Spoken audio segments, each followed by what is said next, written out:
നമ്മുടെ ദൈവം അനുഗ്രഹിക്കുന്ന ദൈവം. 2026 ദൈവം നമ്മെ അനുഗ്രഹിക്കുന്ന ദൈവമാണ്. എപ്പോഴും ദൈവം അനുഗ്രഹിക്കുന്ന ദൈവമാണ്. അത് എല്ലാ വർഷവും, എല്ലാ ദിവസവും, എല്ലാ സമയവും ദൈവം നമ്മെ അനുഗ്രഹിക്കും. പക്ഷെ പലപ്പോഴും ദൈവത്തിൻ്റെ അനുഗ്രഹം എന്തെങ്കിലും അങ്ങോട്ട് കൊടുത്തു വാങ്ങാൻ കഴിയുന്നതാണോ എന്ന് നമ്മൾ ചിന്തിക്കേണ്ടതുണ്ട്. കാരണം ഇപ്പോൾ ഈ കാലഘട്ടത്തിൻ്റെ ഒരു പ്രധാനപ്പെട്ട വിഷയം, ഞാൻ കഴിഞ്ഞ കുറച്ച് വർഷങ്ങൾക്ക് മുൻപ് എൻ്റെ ഒരു സുഹൃത്തിൻ്റെ അടുത്ത് ഞാൻ പറഞ്ഞു, മോനടാ, ദൈവം നിന്നെ അനുഗ്രഹിക്കും. ഇവനാണെങ്കിൽ സാമ്പത്തികമായ ചില പ്രതികൂലങ്ങളിലൂടെ കടന്നു പോകുന്നൊരു വ്യക്തിയാണ്. വിശ്വാസമുണ്ട്, തിരക്കേടില്ലാതെ ബൈബിൾ വായിക്കുകയും പ്രാർത്ഥിക്കുകയൊക്കെ ചെയ്യുന്നവനാണ്. അപ്പം ഞാൻ പ്രയറിന് പോകുന്നതും ധ്യാനത്തിന് പോകുന്നതൊക്കെ അവനറിയാം. അപ്പം ഞാൻ പറഞ്ഞു, ദൈവം നിന്നെ അനുഗ്രഹിക്കും. നമ്മുടെ ദൈവം, സ്വർഗത്തിലെ ദൈവം അനുഗ്രഹിക്കുന്ന ദൈവമാണ്.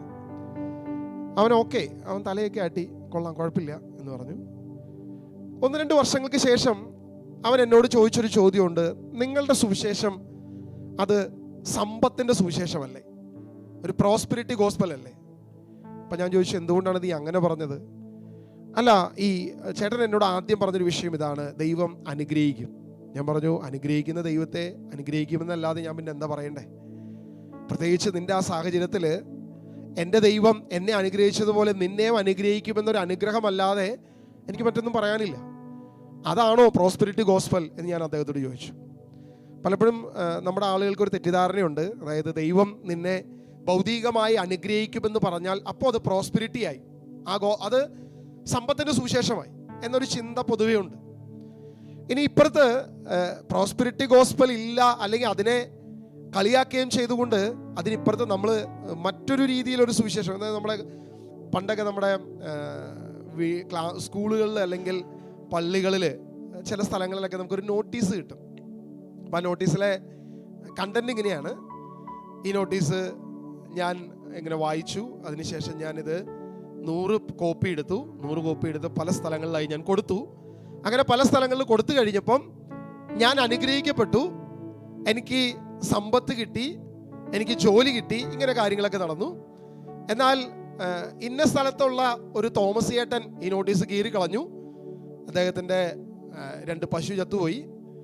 വേറൊരു ഔസേപ്പേട്ടൻ ഇതിനോട് അവഹേളനം കാണിച്ചു, ഇത് വായിച്ചില്ല, ചുരുട്ടി കൂട്ടി കളഞ്ഞു, ആ ചേട്ടൻ്റെ എന്തോ നഷ്ടപ്പെട്ടു എന്നൊക്കെ പറഞ്ഞിട്ടുള്ളൊരു നോട്ടീസ് പണ്ടൊക്കെ ഇറങ്ങിയിരുന്നു. ഇന്നിപ്പോൾ ആ നോട്ടീസ് അങ്ങനെ പ്രിന്റഡ് കോപ്പി ആയിട്ടില്ല. എനിക്ക് തോന്നുന്നു അന്നത്തെ പ്രിന്റിംഗ് പ്രസ്സുകാർ ഈ നോട്ടീസ് അച്ചടി കുറവായി കഴിഞ്ഞപ്പം ഒരു എളുപ്പവിദ്യ ഇതാണല്ലോ, എന്തായാലും ഏതെങ്കിലും പ്രിന്റിംഗ് പ്രസ്സിലേക്ക് വരുമല്ലോ, ഒരു 100 കോപ്പി, ഒരു 500 കോപ്പി എന്നൊക്കെ പറഞ്ഞിട്ട്. അപ്പം ഇങ്ങനെ ഒരു സുവിശേഷത്തിൻ്റെ രീതി, സത്യത്തിൽ അതിൻ്റെ അകത്ത് ദൈവത്തെക്കുറിച്ചോ ദൈവസ്നേഹത്തെക്കുറിച്ചോ യാതൊന്നുമില്ല. പകരം ഇത് പലർക്ക് കൊടുത്തപ്പോൾ അനുഗ്രഹവും കൊടുക്കാതിരുന്നപ്പോൾ ശാപവും കിട്ടിയെന്ന് മാത്രമേ ഉള്ളൂ. ഇന്ന് ഇതേ സാധനം തന്നെ വാട്സാപ്പിൽ വരുന്നുണ്ട്. വാട്സാപ്പിൽ അല്ലേ, വാട്സാപ്പ് യൂണിവേഴ്സിറ്റി എന്നൊക്കെ പറയുന്ന പോലെ കുറേ വരും. 10 പേർക്ക് സെൻഡ് ചെയ്തു, അല്ലെങ്കിൽ 100 പേർക്ക് ഫോർവേഡ് ചെയ്തു. അതുപോലെ ഈ പ്രാർത്ഥന നിങ്ങൾ ഷെയർ ചെയ്യൂ, അനുഗ്രഹിക്കപ്പെടും. ഈ പിക്ചർ ഒന്ന് ഷെയർ ചെയ്യൂ, അനുഗ്രഹിക്കപ്പെടും. ഈ ഫോട്ടോയിൽ ഒന്ന് ലൈക്ക് ചെയ്യൂ, അനുഗ്രഹിക്കപ്പെടും. ഞാൻ ആലോചിക്കുക, ഈ യൂദാസ്ലിയെയും മാതാവും ഇവരൊക്കെ ഇങ്ങനെ ലാപ്ടോപ്പൊക്കെ പിടിച്ചിട്ട് നോക്കിയിരിക്കുകയായിരിക്കും. ഇവൻ അനുഗ്രഹിക്ക് കൊടുക്കണോ, ഇവന് കൊടുക്കണമെങ്കിൽ ഇവൻ ഷെയർ ചെയ്യട്ടെ, ഷെയർ ചെയ്തോ, ഓക്കെ ഷെയർ ചെയ്തോ, എന്നാൽ കൊടുക്കാം, അനുഗ്രഹം കൊടുക്കാം. ഇതും മറ്റൊരു തരത്തിൽ ഒരു പ്രോസ്പെരിറ്റി തന്നെയാണ്, പ്രോസ്പെരിറ്റി ഗോസ്പൽ തന്നെയാണ്. അതായത് ദൈവവചനത്തെ പണത്തിന് വേണ്ടി വിൽക്കുന്ന ഒരു മറ്റൊരു രീതി. പക്ഷെ ഇതിനെ ആരും പ്രോസ്പെരിറ്റി ഗോസ്പൽ എന്ന് ആരും വിളിക്കാറൊന്നുമില്ല, ആർക്കും അത് മനസ്സിലാവാറില്ല. ഇങ്ങനെ ഒരു തലം നമുക്കുണ്ട്. പള്ളികളിൽ പലപ്പോഴും ബോർഡുകൾ കാണാം.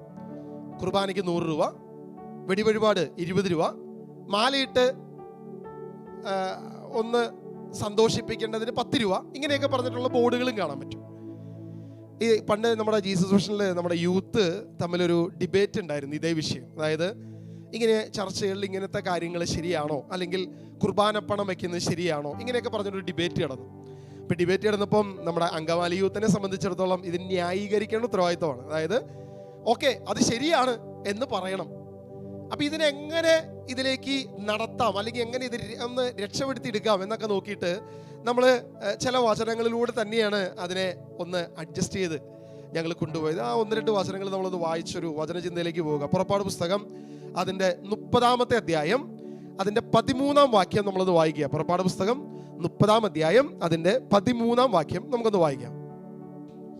ജനസംഖ്യ കണക്കിൽ ഉൾപ്പെടുന്ന ഓരോ വ്യക്തിയും വിശുദ്ധ മന്ദിരത്തിൽ നിലവിലുള്ള കണക്കനുസരിച്ച് 1/2 ശക്കേൽ വീതം കർത്താവിന് കാണിക്കയായി കൊടുക്കണം. 1 ശക്കേൽ 20 ഗേര.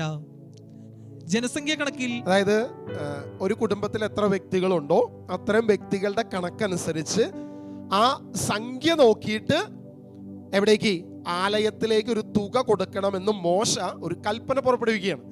ദേവാലയത്തിലെ ദൈനംദിന പ്രവർത്തനങ്ങൾക്ക്, ആചാരങ്ങൾക്ക്, അനുഷ്ഠാനങ്ങൾക്ക് വേണ്ട തുക ജനത്തിന്റെ കയ്യിൽ നിന്ന് തന്നെ പിരിവെടുക്കണമെന്ന ഒരു കൽപ്പന മോശയിലൂടെ പുറപ്പെടുവിച്ചു ദൈവം.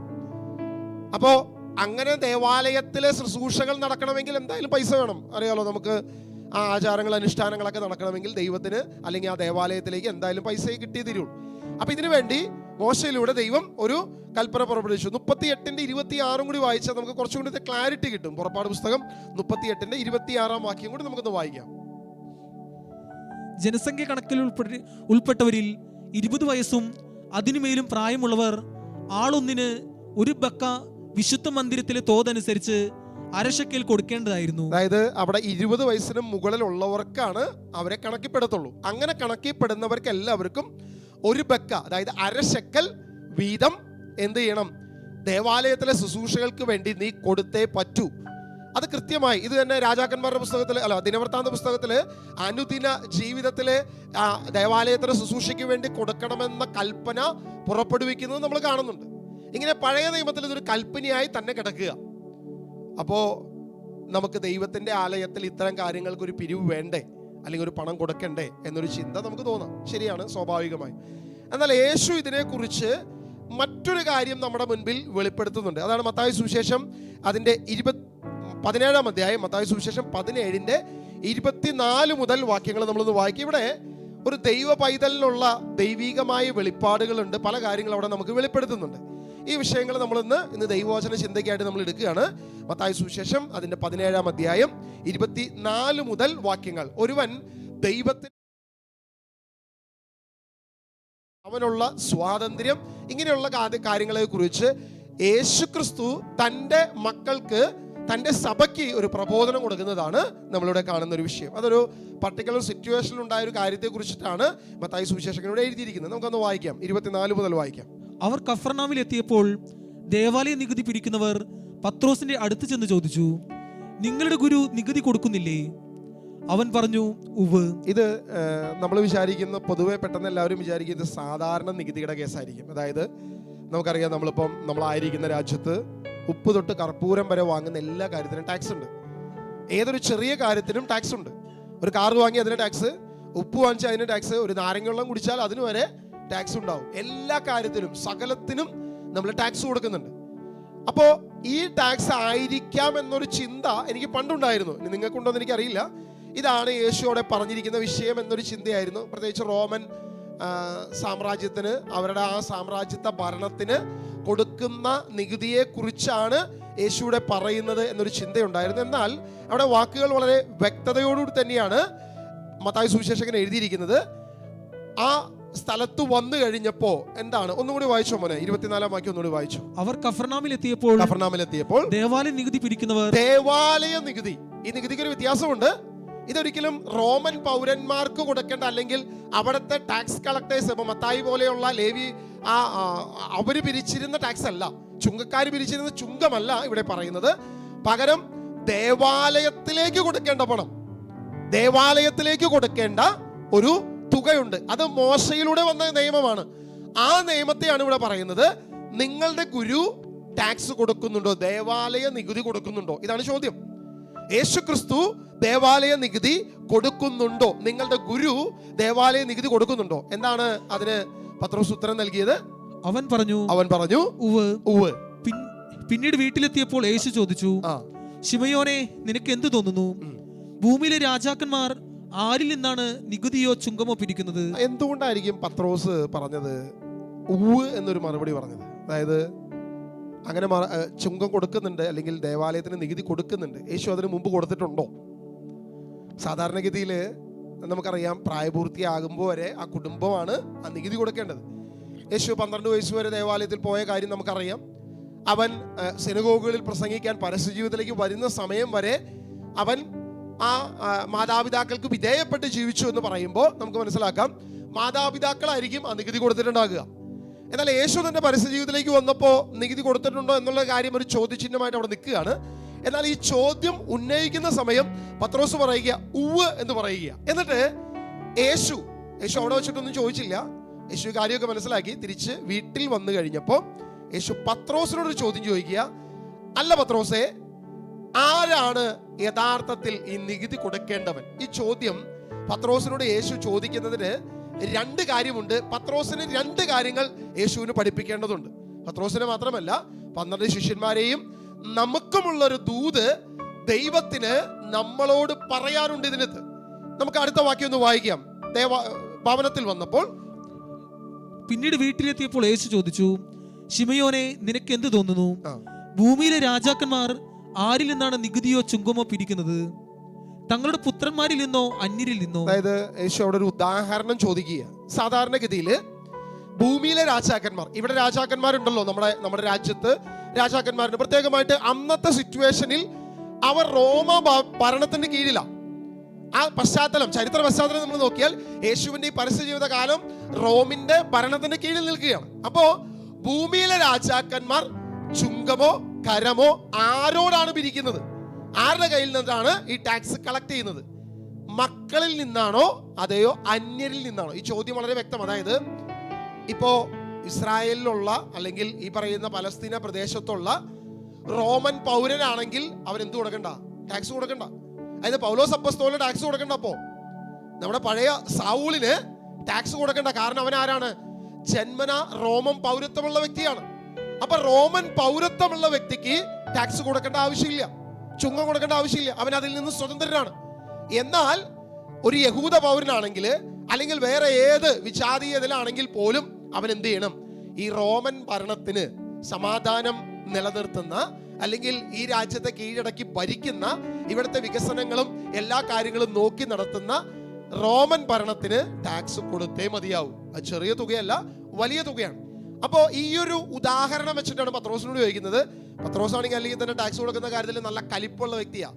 പ്രത്യേകിച്ച് പത്രോസിന് മത്തായിയോട് എനിക്ക് തോന്നുന്നില്ല അത്ര സ്നേഹം ഉണ്ടായിരുന്നു എന്ന്. കാരണം മത്തായിനെ വിളിക്കുമ്പോൾ തന്നെ പത്രോസ് നെറ്റി വിളിച്ചിട്ടുണ്ടോ ഇവനോ എന്നൊരു ചോദ്യം പത്രോസ് ചോദിച്ചിട്ടുണ്ടോ? കാരണം പത്രോസിനെ മത്തായി വിളിക്കുന്ന സ്ഥലം എവിടെ വെച്ചിട്ടാ?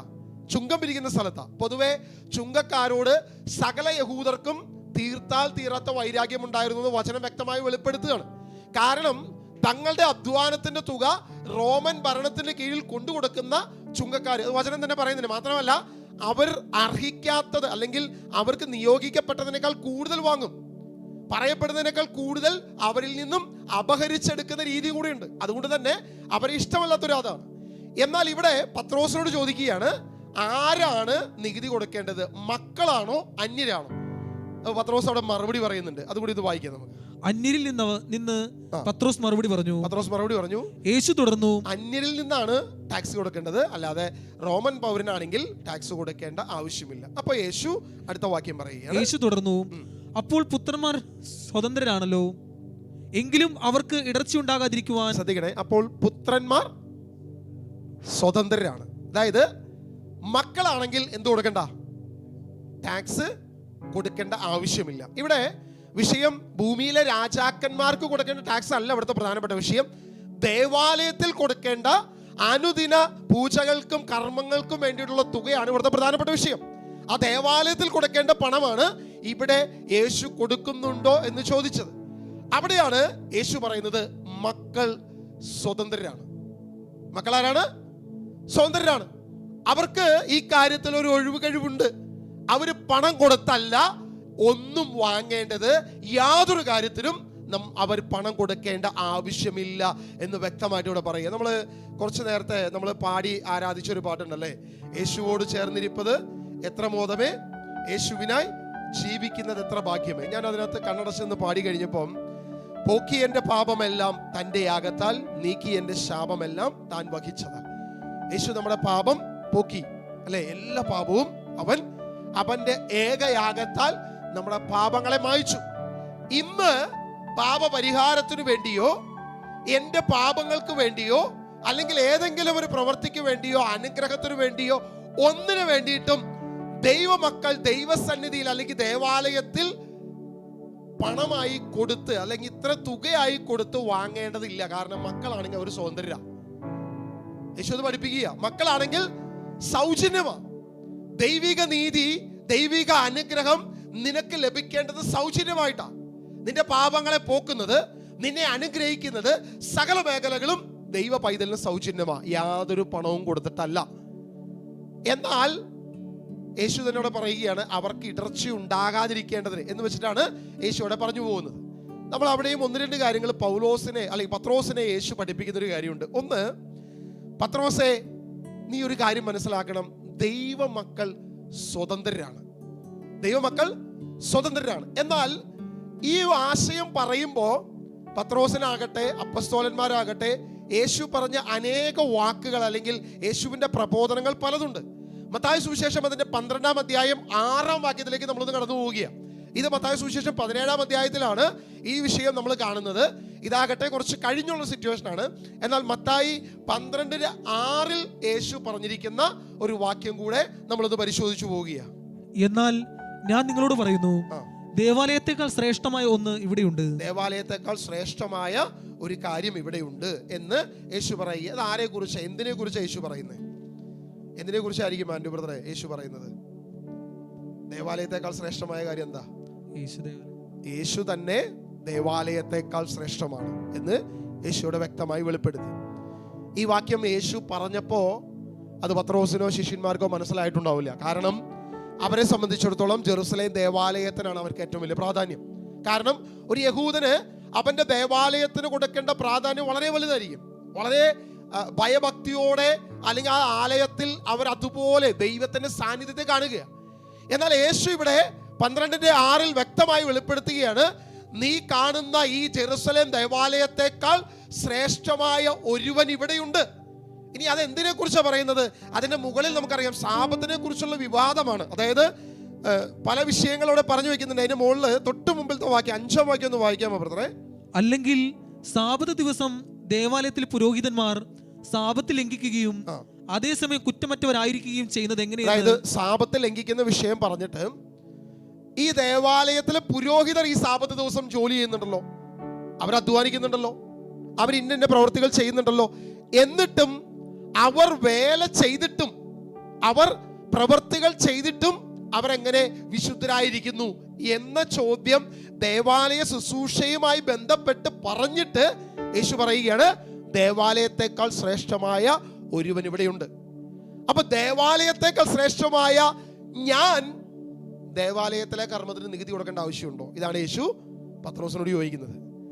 അതായത് യേശു പത്രോസിനോട് പറയുകയാണ്, മക്കൾ സ്വതന്ത്രരാണെങ്കിൽ ഇതിന്റെ അധികാരി അതിലേറെ സ്വതന്ത്രനല്ലേ?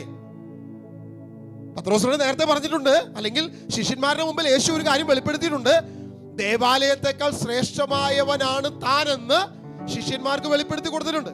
പക്ഷെ അവർക്കത് മനസ്സിലായിട്ടില്ല, അവർക്കതിന്റെ പൂർണ്ണത കിട്ടിയിട്ടില്ല. അതാ യേശു പറയുന്നത്, ഈ പ്രബോധനങ്ങളാകട്ടെ പരിശുദ്ധാത്മാവ് വന്നു കഴിയുമ്പോൾ നിങ്ങൾക്ക് ഈ പ്രബോധനങ്ങളെ കുറിച്ച് പൂർണ്ണ ബോധ്യം കിട്ടും. നിങ്ങളൊരു കാര്യം ചിന്തിച്ചു നോക്കുക. മത്തായി സുവിശേഷകൻ ഈ പറയുന്ന കാര്യങ്ങൾ പറഞ്ഞപ്പോ മത്തായും കൂടെ ഉണ്ടായിട്ടുണ്ടാകാം. കാരണം യേശുവിന്റെ ഡയറക്റ്റ് ശിഷ്യനാണ് മത്തായി.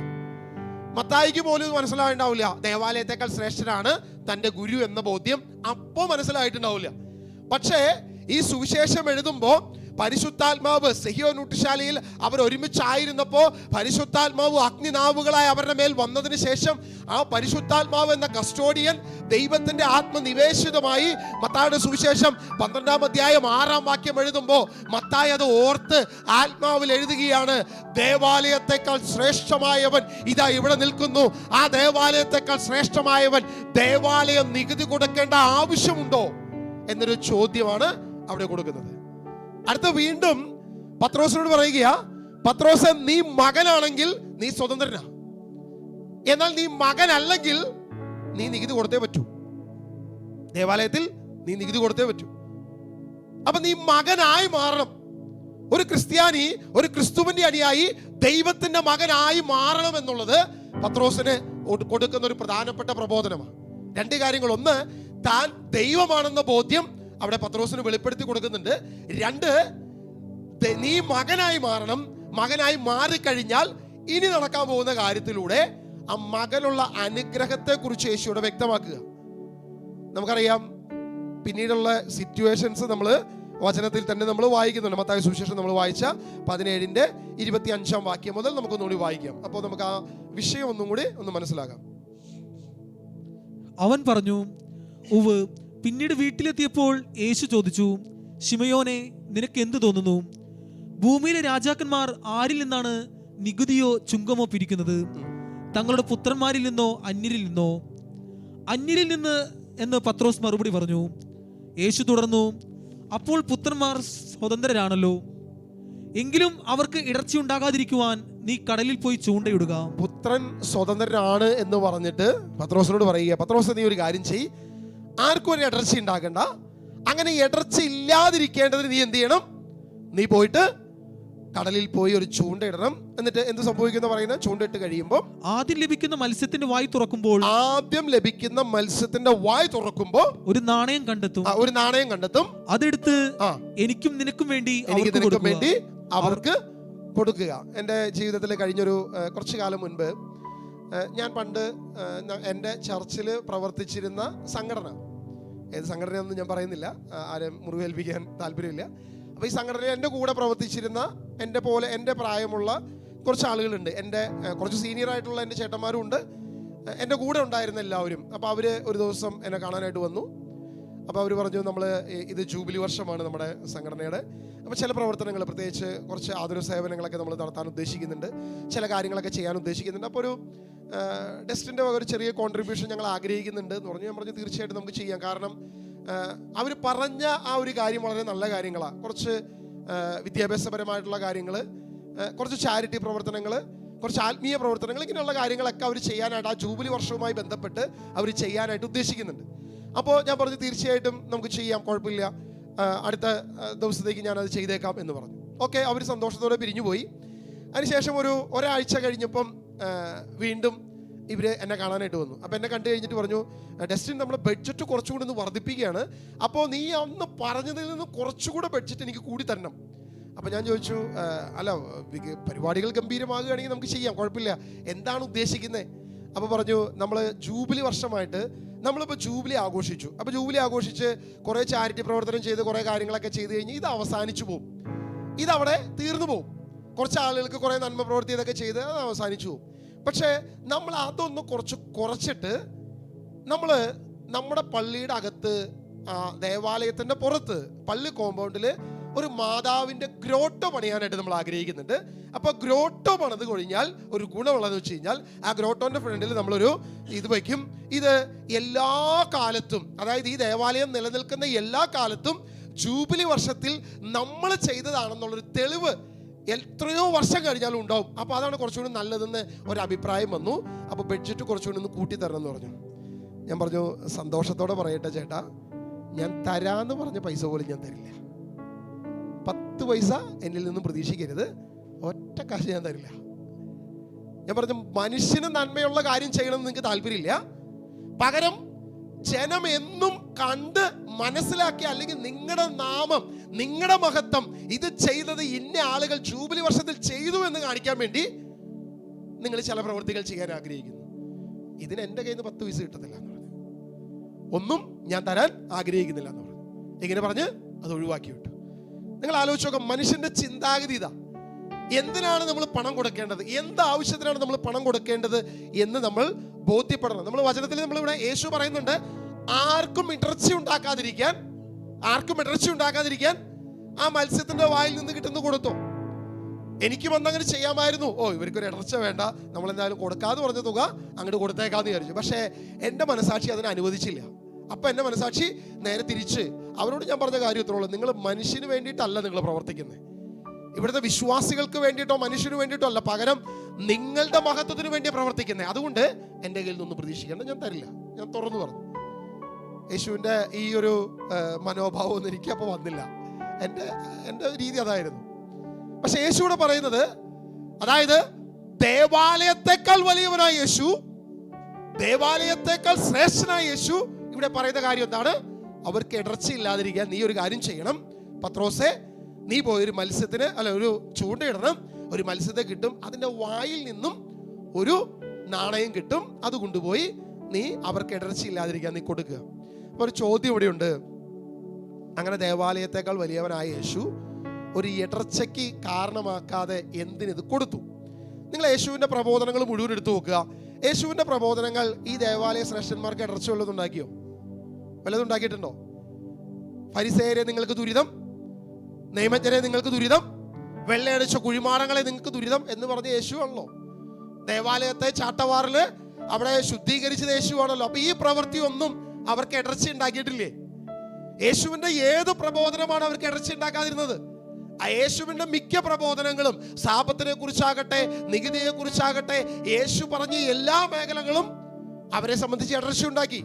എന്നാൽ ഈ വിഷയത്തിൽ എന്തുകൊണ്ടാണ് യേശു ഇങ്ങനെ ഒരു പ്രബോധനം കൊടുത്തത്? അവർക്ക് ഇടർച്ച ഇല്ലാതിരിക്കാൻ. ഇത് അവർക്ക് ഇടർച്ച ഇല്ലാതിരിക്കാൻ വേണ്ടിയിട്ട് മാത്രമല്ല, പകരം ദൈവം ഒരു കാര്യം വളരെ വ്യക്തമായി പത്രോസിനെ പഠിപ്പിക്കുക. പത്രോസേ, നീ ദൈവവേലയ്ക്ക് ഇറങ്ങുമ്പോൾ നീ ദൈവ പൈതലാണ്, നീ ദൈവത്തിൻ്റെ മകനാണ്, നീ ദൈവത്തിൻ്റെ കമ്പനിയുടെ ജോലിക്കാരനാണ്.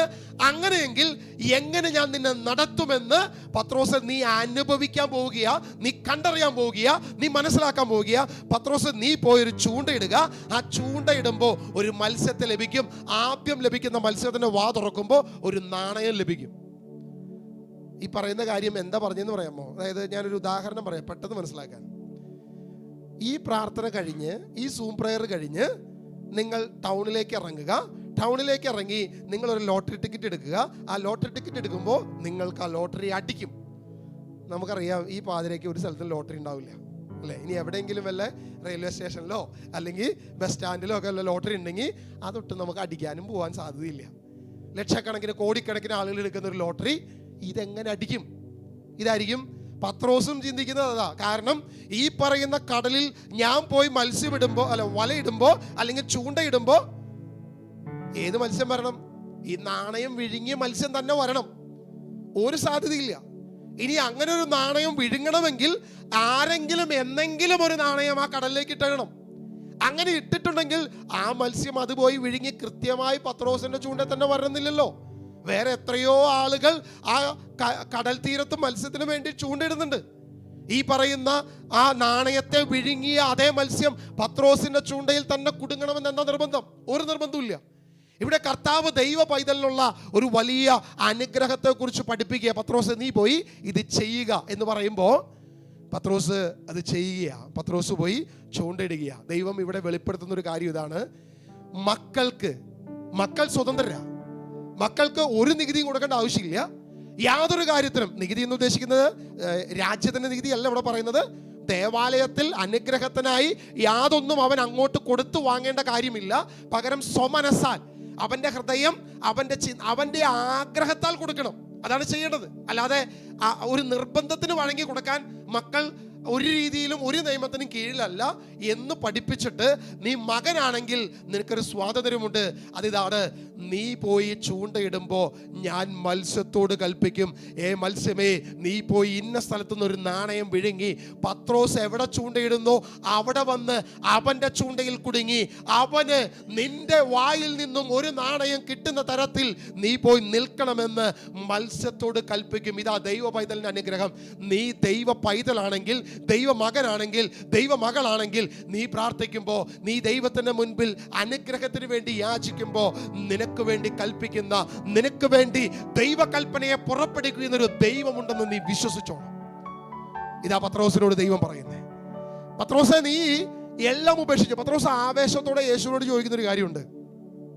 2 വർഷം കഴിഞ്ഞു, 3-ാമത്തെ വർഷത്തിലേക്ക് വന്നു, 3-3.5 വർഷം അടുത്തേക്ക് പോവുക. യേശുവിൻ്റെ പ്രബോധനങ്ങൾ പത്രോസിന് പലതും ഇടർച്ചയുണ്ടാക്കുക. കാരണം യേശു ക്രൂശിമരണത്തെക്കുറിച്ചും തൻ്റെ വേർപാടിനെ കുറിച്ചും തൻ്റെ പോക്കിനെ കുറിച്ചൊക്കെ പറഞ്ഞു കഴിഞ്ഞപ്പം പത്രോസ് ഇങ്ങനെ ആവേശത്തോട് ചോദിക്കുക, കർത്താവേ, ഞങ്ങളെല്ലാം ഉപേക്ഷിച്ച് നിന്റെ പിന്നാലെ ഇറങ്ങി, ഞങ്ങൾക്ക് എന്ത് ഗുണം കിട്ടും? ഞങ്ങൾക്ക് എന്താ കിട്ടുക? ഈ ചോദ്യം ചോദിച്ച പത്രോസാ. അപ്പൊ പത്രോസിന്റെ ഹൃദയത്തെ യേശുവിന് വ്യക്തമായിട്ട് അറിയാം. അപ്പൊ പത്രോസിന് ഒരു പ്രാക്ടിക്കൽ സൈഡ് കൂടെ ദൈവം പഠിപ്പിച്ചു കൊടുക്കുക. പത്രോസേ, നീ കർത്താവിന് വേണ്ടി ഇറങ്ങിയാൽ, നീ ദൈവ പൈതലായ ദൈവ മകനായാൽ, നിന്നെ കാത്തു പരിപാലിക്കുന്ന, നിനക്ക് വേണ്ടി മത്സ്യത്തോട് കൽപ്പന പുറപ്പെടുവിക്കുന്ന, നിനക്ക് വേണ്ടി ഈ പ്രകൃതിയിലെ സകലത്തോടും കൽപ്പനയെ പുറപ്പെടുവിക്കുന്ന സ്വർഗത്തിലെ ദൈവമാണ് താനെന്ന ബോധ്യം പത്രോസിന് കൊടുക്കുക. ദേവാലയത്തെക്കാൾ വലിയവനായ സ്വർഗത്തിലെ പ്രപഞ്ചത്തിന്റെ സൃഷ്ടാവായ ദൈവമാണ് താനെന്ന ബോധ്യം പത്രോസെ നീ മനസ്സിലാക്കണം. അല്ലാതെ വെറുതെ നീ ഇത്രയും കാലം ഇട്ട ചൂണ്ട പോലെ അല്ല, അങ്ങനെ കുടുങ്ങിയ ഒരു മത്സ്യമല്ല നിനക്കിപ്പോൾ ലഭിക്കാൻ പോകുന്നത്. ഞാൻ കൽപ്പിച്ച് നിനക്ക് ഇതാ ഒരു മത്സ്യത്തെ ലഭിക്കാൻ പോകുന്നു. ഇതാ പത്രോസിന് കൊടുക്കുന്ന വെളിപ്പാട്. നമ്മൾ ഇതേ സംഭവം തന്നെ യോനാ പ്രവാചകന്റെ പുസ്തകത്തിൽ നമ്മൾ വായിക്കുന്നുണ്ടല്ലേ. യോനാ പ്രവാചകന്റെ പുസ്തകം അതിന്റെ 1-ാം അധ്യായം 17-ാം വാക്യം, യോനയെ കടലിലേക്ക് എടുത്ത് എറിയുമ്പോൾ തന്നെ ദൈവം മത്സ്യത്തോട് കൽപ്പിച്ചു, ഹേ മത്സ്യമേ, നീ പോയി എൻ്റെ പ്രവാചകനായ, എൻ്റെ ദാസനായ, എൻ്റെ മകനായ യോനായെ വിഴുങ്ങുക. 3 ദിവസം ആ മത്സ്യത്തിന്റെ വായിൽ തന്നെ നീ നിൽക്കുക എന്ന്, അല്ലെങ്കിൽ ആ മത്സ്യത്തിന്റെ വായ അടച്ചു തന്നെ നിർത്തുന്നു. എന്നാൽ 3-ാം ദിവസം ദൈവം മത്സ്യത്തോട് കൽപ്പിക്കുക. അതിന്റെ 2-ാം അധ്യായം അതിന്റെ 10-ാം വാക്യത്തിൽ നമ്മൾ ഇങ്ങനെ വായിക്കുന്നത്, ദൈവം മത്സ്യത്തോട് കൽപ്പിച്ചു, യോനായെ പുറത്ത് കരയിലേക്ക് ഛർദ്ദിക്കുക. കൃത്യമായി ദൈവം കൽപ്പന കൊടുക്കുന്നു. നമ്മൾ ഇതേ കാര്യം തന്നെ ഇതേ രീതിയിൽ തന്നെ ദൈവം 1 രാജാക്കന്മാർ അതിന്റെ 17-ാം അധ്യായം, അതൊന്ന് വായിച്ചു പോകാം നമുക്ക്. 1 രാജാക്കന്മാർ അതിന്റെ 17-ാം അധ്യായം അതിന്റെ 4-ാം വാക്യം മുതൽ നമുക്കൊന്ന് വായിക്കാം. പഴയ നിയമത്തിൽ ദൈവം തന്നെ പ്രവാചകന്മാരെ, ദൈവത്തിന്റെ മക്കളെ എങ്ങനെ നോക്കി എന്നുള്ളതിനെ കുറിച്ച് കൃത്യമായ ഒരു ഉദാഹരണമാണ് നമുക്കവിടെ കാണുന്നത്. 1 രാജാക്കന്മാർ 17:4 നമുക്കൊന്ന് വായിക്കാം. നിനക്ക് അരുവിയിൽ നിന്ന് വെള്ളം കുടിക്കാം, ഭക്ഷണം തരുന്നതിന് കാക്കകളോട് ഞാൻ കൽപ്പിച്ചിട്ടുണ്ട്. അവൻ കർത്താവിന്റെ കൽപ്പന അനുസരിച്ച്. ഇവിടെ വ്യക്തമായിട്ട് പറയുകയാണ്, അല്ലയോ ഏലിയ, നിനക്ക് ഭക്ഷണം തരാൻ ഞാൻ കാക്കയോട് കൽപ്പിച്ചിട്ടുണ്ട്. ദാനിയേൽ സിംഹക്കുഴിയിലായിരിക്കുമ്പോൾ ഞാൻ ദൈവത്തിന്റെ പ്രവാചകൻ, ദൈവം ചെയ്യുന്ന പ്രവൃത്തി, അവിടെ ഹബക്കൂക്കിന്റെ മുടിയെ പിടിച്ച് അവൻ അവിടുത്തെ ജോലിക്കാർക്ക് കൊണ്ടുപോകുന്ന ഭക്ഷണത്തെ അവന്റെ കയ്യിലുള്ള ഭക്ഷണപ്പൊതിയുമായി വന്ന് ഇതാ ദാനിയേലിന്റെ സിംഹക്കുഴിയിൽ, അവൻ ആയിരിക്കുന്ന കുഴിയിൽ അവന് വേണ്ടി ഭക്ഷണം കൊടുക്കുന്നു ദൈവം. പ്രവചിച്ച് ഏലിയ ഒറ്റയ്ക്കിരിക്കുമ്പോ കാക്ക കൊണ്ടുവന്ന് അവന് ഭക്ഷണം കൊടുക്കുന്നു. അതിന്റെ 9-ാം വാക്യം ഒന്ന് വായിച്ചു ബ്രദറെ. 1 രാജാക്കന്മാർ 17:9 ഒന്ന് വായിച്ചേ. നീ സീദോനിലെ സറേഫത്തിൽ പോയി വസിക്കുക. അവിടെ നിനക്ക് ഭക്ഷണം തരുന്നതിന് ഞാനൊരു വിധവയോട് കൽപ്പിച്ചിട്ടുണ്ട്. അവള് പട്ടിണിയാ, പക്ഷേ അവളെ ഞാൻ അനുഗ്രഹിക്കും. എന്നിട്ട് ഞാൻ അവളെ നിനക്ക് വേണ്ടി ഒരുക്കും. നിനക്ക് ഭക്ഷണം തരുവാൻ ഞാൻ അവളെ നിനക്ക് വേണ്ടി ഒരുക്കും. പഴയ നിയമം മുഴുവൻ ദൈവമക്കൾക്ക് വേണ്ടി ദൈവം തൻ്റെ പ്രജകൾക്ക് ആ എല്ലാ മേഖലകളും എല്ലാ കാര്യങ്ങളും ഒരുക്കുന്ന ഒരു ദൈവത്തെ നമുക്ക് വചനത്തിലൂടെ കാണാൻ സാധിക്കും. ഇതേ കാര്യം തന്നെ പത്രോസിന് മുൻപിൽ വെളിപ്പെടുത്തുക. പത്രോസേ, നീ പോയി കടലിൽ ചൂണ്ടിടുമ്പോ ലക്ഷക്കണക്കിന് മീനുകൾ അവിടെ ഉണ്ടാകും. പക്ഷേ നിന്റെ ചൂണ്ടയിൽ കുരുക്കുന്ന മീൻ ഞാൻ കൽപ്പിച്ച മീനായിരിക്കും. അതിൻ്റെ വായിൽ ഒരു നാണയത്തുട്ടുണ്ടാകും. അത് നീ എനിക്കും നിനക്കും വേണ്ടി ദേവാലയത്തിൽ അവർക്ക് ഇടർച്ച ഉണ്ടാകാതിരിക്കാൻ നികുതി കൊടുക്കണമെന്ന് ദൈവം കൽപ്പിക്കുമ്പോൾ യേശു പത്രോസിനോട് പറയുമ്പോൾ, പത്രോസേ, നീ പോകുന്ന വഴിയിൽ നിനക്ക് മടിശീല വേണ്ട, നിനക്ക് ഭാണ്ഡം വേണ്ട, നിന്റെ കയ്യിൽ വാള് വേണ്ട, നിന്റെ കയ്യിൽ വടി വേണ്ട, യാതൊന്നും വേണ്ട. കൈ വീശി നീ പോയാലും ഒന്നിനും കുറവില്ല. നിന്റെ പ്രവൃത്തിയിൽ നിന്നെ ഞാൻ അനുഗ്രഹിച്ച് സകല മേഖലകളിലും നിന്നെ ഞാൻ നോക്കി വളർത്തി അനുഗ്രഹിച്ച് നിന്നെ ഞാൻ മുന്നോട്ട് കൊണ്ടുപോകുമെന്ന് ഒരു ദൈവ പൈതലിനോട് പറയുന്ന വാഗ്ദാനമാണ്. ഇത് തന്നെയല്ലേ മത്തായി സുവിശേഷം അതിന്റെ 6-ാം അധ്യായത്തിൽ 24 മുതൽ വാക്യങ്ങൾ 25 മുതൽ വാക്യങ്ങൾ ഒന്ന് വായിച്ചു ബ്രദറെ. മത്തായി സുവിശേഷം 6-ന്റെ 25 മുതൽ വാക്യങ്ങൾ. ഞാൻ നിങ്ങളോട് പറയുന്നു, എന്തു ഭക്ഷിക്കും, എന്തു പാനം ചെയ്യും എന്ന് ജീവനെ കുറിച്ചോ എന്ത് ധരിക്കുമെന്ന ശരീരത്തെ കുറിച്ചോ നിങ്ങൾ ഉത്കണ്ഠരാകുക. ദൈവ പൈതലാണെങ്കിൽ, ദൈവ മക്കളാണെങ്കിൽ നീ എന്തിനെ കുറിച്ച് ആകുലപ്പെടേണ്ട. ഒന്നിനെ കുറിച്ച് നീ ആകുലപ്പെടേണ്ട. യാതൊന്നിനെ കുറിച്ച് നീ ടെൻഷൻ അടിക്കണ്ട. നീ എന്ത് വേണ്ട, എല്ലാം നിനക്ക് തിന്നാനും നിനക്ക് കുടിക്കാനും നിനക്ക് ആവശ്യമുള്ള സകലതും. നിനക്ക് ഉടുപ്പ് വേണോ, നിനക്ക് ഭക്ഷണം വേണോ, നിനക്ക് പാർപ്പിടം വേണോ, വസ്ത്രം, എന്തിനും ദൈവം നിന്റെ കാര്യത്തിൽ നടത്തിയിരിക്കുമെന്ന് ദൈവം നമുക്ക് വെളിപ്പെടുത്തുക. കഴിഞ്ഞ 10-14 വർഷമായിട്ട് ഞങ്ങളത് കണ്ടുകൊണ്ടിരിക്കുക. ദൈവ പൈതലിന് വേണ്ടി ദൈവം ഒരുക്കുന്ന അനുഗ്രഹങ്ങൾ, ദൈവം ഒരുക്കുന്ന വാതിലുകൾ, ദൈവം തുറക്കുന്ന അനുഗ്രഹത്തിന്റെ വാതിലുകൾ ഞങ്ങൾ കഴിഞ്ഞ കാലങ്ങളായി കണ്ടുകൊണ്ടിരിക്കുക. ഇതിനു മുമ്പ് ഒരുപാട് അധ്വാനിച്ച് ഞങ്ങൾ ഒരുപാട് ചേർത്ത് വെച്ച് ഒരുക്കി ഇന്ന ദിവസത്തേക്ക് വേണ്ടി നേരത്തെ കരുതി വെച്ച് ചെയ്ത കാര്യങ്ങളുണ്ട്. പക്ഷേ അങ്ങനെ കരുതി വെക്കുമ്പോൾ എൻ്റെ ലൈഫിലെ എനിക്ക് വന്ന പ്രതിസന്ധികൾ എന്താണെന്ന് എനിക്ക് നല്ല ബോധ്യമുണ്ട്. ചിലപ്പോൾ 1 ലക്ഷം രൂപ ചിട്ടി വിളിച്ച് കിട്ടും, ചിലപ്പോൾ 2 ലക്ഷം രൂപ ചിട്ടി വിളിച്ച് കിട്ടും. അപ്പോൾ അടുത്ത ക്യാമറ എടുക്കാം, അടുത്ത ലെൻസ് എടുക്കാം, അടുത്ത കാര്യം ചെയ്യാം. ഇങ്ങനെ കാത്ത് ആഗ്രഹിച്ച് ആ ചിട്ടി വിളിച്ച് ആ പൈസ എൻ്റെ ബാങ്ക് അക്കൗണ്ടിലേക്ക് വരുന്നതിൻ്റെ പിറ്റേ ദിവസമായിരിക്കും ചിലപ്പോൾ അപ്പച്ചൻ ഹോസ്പിറ്റലാവും. ആ ഹോസ്പിറ്റലിൽ നിന്ന് പോയി തിരിച്ച് ഇറങ്ങി കഴിയുമ്പോൾ ഈ പൈസയും കാലിയാവും, എല്ലാം അവസാനിക്കും, ഒന്നും ഉണ്ടാവത്തില്ല. നമ്മൾ ആഗ്രഹിച്ച് ഒരുക്കി വെച്ച പണം ഒന്നും ഉപയോഗിക്കാൻ പറ്റിയിട്ടില്ല. പക്ഷേ നേരെ തിരിച്ച് കർത്താവിൻ്റെ മകനായി ദൈവ പൈതലായി വന്നു കഴിഞ്ഞപ്പോൾ ഞാൻ ഒരുക്കിയെടുത്തല്ല ഞാൻ കാര്യങ്ങൾ നടത്തിയിരിക്കുന്നത്, എനിക്ക് വേണ്ടി ദൈവം ഒരുക്കിയെടുത്ത എൻ്റെ സകല കാര്യങ്ങളും നടന്നിരിക്കുന്നത്. ഓരോ മേഖലകളും ഓരോ ചെറിയ കാര്യങ്ങളും ദൈവം നമുക്ക് വേണ്ടി ഒരുക്കി അതിലേക്ക് എന്നെ കൊണ്ടുവന്ന് നിർത്തുക. ഇതാ പത്രോസിന്റെ മുൻപിലേക്ക് ഒരു മീനെ കൽപ്പന പുറപ്പെടുവിച്ച് എത്തിച്ചതുപോലെ ദൈവ പൈതലിന്റെ മുൻപിലേക്ക് അവന്റെ ആവശ്യങ്ങളെ അറിഞ്ഞ് അവന്റെ ആഗ്രഹങ്ങളെ അറിഞ്ഞ് കൊണ്ടുകൊടുക്കുന്ന ഒരു ദൈവത്തെയാണ് നമ്മൾ അറിയുന്നത്. അടുത്ത വാക്യം വായിച്ചോ ബ്രദറെ, 26-ാം വാക്യം ഒന്ന് വായിച്ചോ. ആകാശത്തിലെ പക്ഷികളെ നോക്കുവിൻ, അവ വിതയ്ക്കുന്നില്ല, കൊയ്യുന്നില്ല, കളപ്പുരിയിൽ ശേഖരിക്കുന്നുമില്ല, ഒന്നും ശേഖരിക്കുന്നില്ല, നാളേക്ക് വേണ്ടി അവരൊന്നും ചെയ്തു വെക്കുന്നില്ല. അടുത്ത വാക്യം വായിച്ചു. എങ്കിലും നിങ്ങളുടെ സ്വർഗസ്ഥനായ പിതാവ് അവയെ തീറ്റിപ്പോറ്റുന്നു. അടുത്തത് വായിച്ചു. അവയേക്കാൾ എത്രയോ വിലപ്പെട്ടവരാണ് നിങ്ങൾ, എത്രയോ വിലപ്പെട്ടവരാണ് നിങ്ങൾ. എന്നിട്ട് വീണ്ടും പറയുകയാണ്. അതുകൊണ്ടും യേശുവിന് മതിയായിട്ടില്ല, ഇത്രയും ഉദാഹരണം കൊടുത്താൽ പോരാ, പിന്നെയും പറയുകയാണ് അടുത്തുകൂടി. ഉത്കണ്ഠ മൂലം ആയുസിന്റെ ദൈർഘ്യം ഒരു മൂഴമെങ്കിലും കൂട്ടുവാൻ എന്തെങ്കിലും ചെയ്യാൻ പറ്റുമോ? നിങ്ങളിൽ ആർക്കെങ്കിലും സാധിക്കുമോ? ഒന്നും പറ്റത്തില്ല. അടുത്തത്, വസ്ത്രത്തെ പറ്റിയും നിങ്ങൾ എന്തിനാ ആകുലപ്പെടുന്നു? വയലിലെ ലില്ലികൾ എങ്ങനെ വളരുന്നു എന്ന് നോക്കുക. ആദ്യം പല കാര്യങ്ങൾ, അതായത് വയലിലെ ലില്ലിയെ, അവിടുത്തെ ചെടികളെ, അവിടുത്തെ പൂക്കളെ എല്ലാത്തിനെയും നിങ്ങൾ നോക്ക്. എന്നിട്ട് പറയുകയാണ് അവ എങ്ങനെ വളരുന്നു. എന്നിട്ട് പറയുകയാണ് അവ അധ്വാനിക്കുന്നില്ല, അവ നൂൽക്കുന്നില്ല. എന്നിട്ടും സത്യമായി ഞാൻ നിങ്ങളോട് പറയുന്നു, സോളമൻ പോലും തന്റെ സർവ്വമഹത്വത്തിലും ഇവയിൽ ഒന്നിനെ പോലെ അലങ്കൃതനായിരുന്നില്ല. അതായത് ഈ പുൽക്കൊടി നിൽക്കുന്ന അത്രയും മനോഹാരിതയിലല്ല സോളമൻ നിന്നെന്ന് അവിടെ ഉദാഹരണം വെച്ചിരിക്കുന്നത് അങ്ങനെയാ. അതായത് പുൽക്കൊടി നിന്ന് അത്രയും മനോഹാരിത സോളമൻ ഉണ്ടായിരുന്നില്ലെന്ന്. സർവമഹത്വത്തിലും സർവസമ്പന്നതയിലും ഇന്ന് നമ്മൾ കാണുന്ന ജെറുസലേം ദേവാലയം പണിതതും എന്നു വേണ്ട അവന്റെ കൊട്ടാരവും ക്ഷേമാരാഞ്ഞു വന്ന് അവന്റെ പ്രവർത്തനങ്ങളെ കണ്ട് അയ്യോ എന്തു മഹത്വം എന്ന് പറഞ്ഞ് ദൈവിക ജ്ഞാനത്തിൽ സോളമൻ ചെയ്ത ആ പ്രവൃത്തിയെ കമ്പാരിസൺ ചെയ്തിട്ട് കർത്താവ് പറയുകയാണ് അതിനേക്കാൾ മനോഹരമായിട്ടാണ് ഒരു ലില്ലി, ഒരു വയലിലെ ലില്ലി നിൽക്കുന്നതെന്ന്.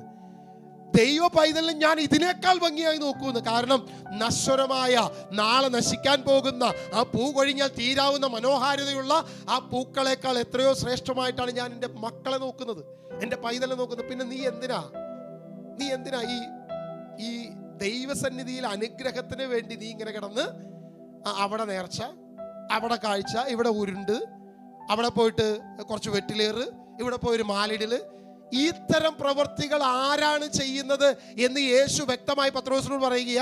അങ്ങനെ ആരെങ്കിലും ചെയ്യുന്നുണ്ടെങ്കിൽ അവരെൻ്റെ മക്കളല്ല, അവര് അന്യരാണ്. അവരാരാണ്?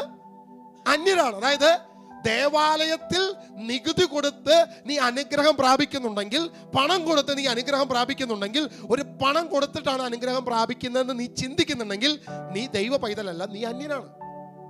നീ ദൈവത്തിന്റെ മകനല്ല, നീ അന്യനാണ്. എന്നാൽ എൻ്റെ ദൈവം എന്നെ അനുഗ്രഹിക്കും എന്ന് പറഞ്ഞുകൊണ്ടാണ് നിന്റെ സ്വമനസാലാണ് നീ ചെയ്യുന്നതെങ്കിൽ നീ ദൈവ പൈതലാണ് എന്നാണ് അവിടെ പഠിപ്പിച്ചു വയ്ക്കുന്നത്.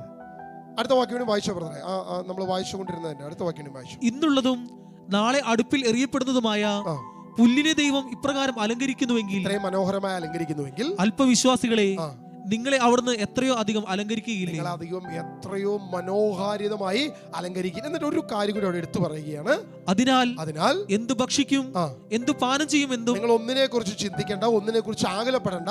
അതിന്റെ അവസാനം പറയുകയാണ്, ആദ്യം അവിടുത്തെ രാജ്യവും നീതിയും അന്വേഷിക്കുവിൻ, ബാക്കിയെല്ലാം കൂട്ടിച്ചേർക്കപ്പെടും. ആദ്യം അവിടുത്തെ രാജ്യം, അവിടുത്തെ നീതി. അതായത് നീ മനസ്സിലാക്കണം, നീ തിരിച്ചറിയണം, നീ നിൽക്കുന്നത് ദൈവരാജ്യത്തിന്റെ പൈതലായിട്ടാണ്.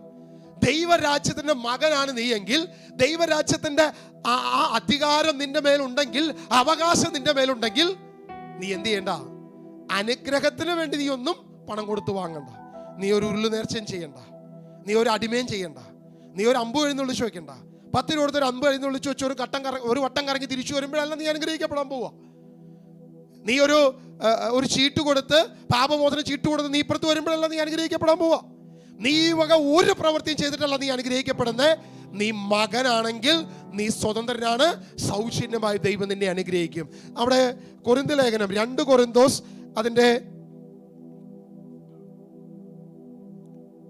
ആമേൻ ഹല്ലേലൂയ, യേശുവേ ആരാധന, യേശുവേ സ്തുതിക്കുന്നു. 2 കൊരിന്തോസ് അതിന്റെ 9:7 ഒന്ന് വായിക്കാം ബ്രദറെ.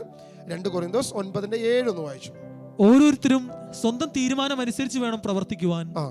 ദൈവ മനസ്സിനത്തോടെ നിർബന്ധത്തിന് കീഴ്വഴങ്ങിയോ ആകരുത്. ആരും നിർബന്ധത്തിന് കീഴ്വഴങ്ങിയല്ല. അതായത് ഇതിന് 10 രൂപ, ഇതിന് 20 രൂപ, ഇതിന് 30 രൂപ, ഇതിന് 100 രൂപ, ഇതിന് 300 രൂപ, ഇങ്ങനെ ഒരു നിർബന്ധത്തിന് കീഴടങ്ങിയല്ല. സ്വതന്ത്രമായി എനിക്ക് എൻ്റെ ദൈവത്തിന് അല്ലെങ്കിൽ എൻ്റെ ദൈവികമായ എൻ്റെ ആലയത്തിന് എനിക്ക് കൊടുക്കണമെന്ന് തോന്നുന്നു. ഇപ്പം ഞാൻ എൻ്റെ ഭവനത്തിൽ എൻ്റെ വീട്ടിലേക്ക് ഒരു കാര്യം ഞാൻ ചെയ്യുമ്പോൾ എനിക്ക് തോന്നുന്നില്ല ഒരു പിതാവും തൻ്റെ മക്കൾക്ക് വേണ്ടി എന്തെങ്കിലും ചെയ്തു കൊടുക്കുമ്പോൾ കണക്ക് വയ്ക്കുമെന്ന് എനിക്ക് തോന്നുന്നില്ല. ആരെങ്കിലും ചെയ്യുമോ? സ്വന്തം മക്കൾക്ക് വേണ്ടി ഒരു കാര്യം ചെയ്യുമ്പോൾ അതിന് കണക്ക് വയ്ക്കുന്ന പിതാക്കന്മാർ കുറവായിരിക്കും. ചെയ്യുന്നവരുണ്ടാകാം, ഇല്ലെന്നല്ല. പക്ഷേ ഇങ്ങനെ എൻ്റെ മകനാണ്, എൻ്റെ കുടുംബമാണ്, എൻ്റെ ഭവനമാണ്. അപ്പോൾ ഒരു ആലയത്തെ നോക്കി അതെൻ്റെ ആലയമാണ്, എൻ്റെ ദേവാലയമാണ്, ആ ദേവാലയത്തിലെ കാര്യങ്ങൾ നടക്കണം എന്ന് ഞാൻ ആഗ്രഹിക്കുക. നന്മ പ്രവൃത്തികൾ നടക്കണം, എല്ലാ മേഖലയിലും നടക്കണം. അപ്പം ഞാൻ എൻ്റെ ഹൃദയത്തിൽ നിന്നുമാണ് ഞാനത് കൊടുക്കേണ്ടത്. ഓക്കെ, എനിക്ക് പ്രാർത്ഥിക്കാൻ എൻ്റെ ആലയം കുറച്ചുകൂടി നല്ലതാകണം, അവിടെ ഒരു മൈക്ക് സെറ്റ് വേണം, അപ്പോൾ അവിടെ ഇന്ന കാര്യങ്ങൾ വേണം. ഇന്ന കാര്യത്തിന് നിർബന്ധ ബുദ്ധിയിൽ ഒരു വ്യക്തി വന്നിട്ട് 25,000 50,000 ഇങ്ങനെ പറഞ്ഞ് പറയല്ല. എനിക്ക് ആഗ്രഹത്തോടെ കൊടുക്കാൻ പറ്റണം. അവിടെയാണ് ദൈവ പൈതലിനുള്ള അനുഗ്രഹം.